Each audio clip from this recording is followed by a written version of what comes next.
Welcome to Chapter 1.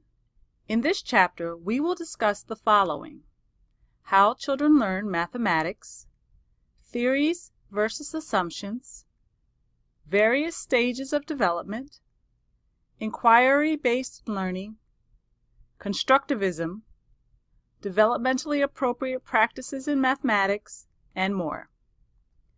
Brainstorm a list of 5 to 10 ways children learn mathematics and make a list of good and bad memories of learning math as a child. Share both via an announcement tab in Canvas.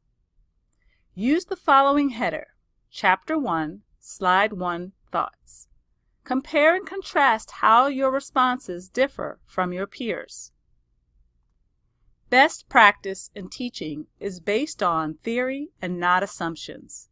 There are many sources of theories that support developmentally appropriate practice in math instruction, including Jean Piaget, Erik Erikson, Lev Vygotsky, and the Nacy position statement. Why do you believe this to be true after reading this section in the text?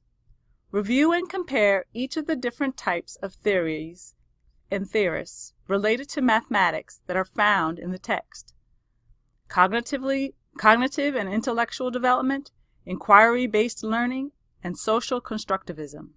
Then brainstorm math activities that would fit into these 3 categories. Include at least 3 examples for each. Share your thoughts in the announcement tab using the following as the header for your post: compare and contrast theories.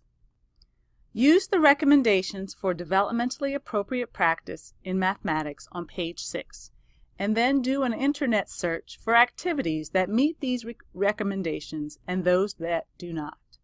Find at least 3 activities and share them with your instructor via a Canvas email. Review the major differences in math abilities between the different age groups from birth through 9 years of age. Birth to 3 years of age, 4 to 5 years of age, primary grades, kindergarten through 5th grade, middle years, 6th through 8th grade. Find one article on one of the age groups and share the main points to your classmates via the course announcements using the following header: differences in math abilities. How does the home school community connect to mathematics instruction?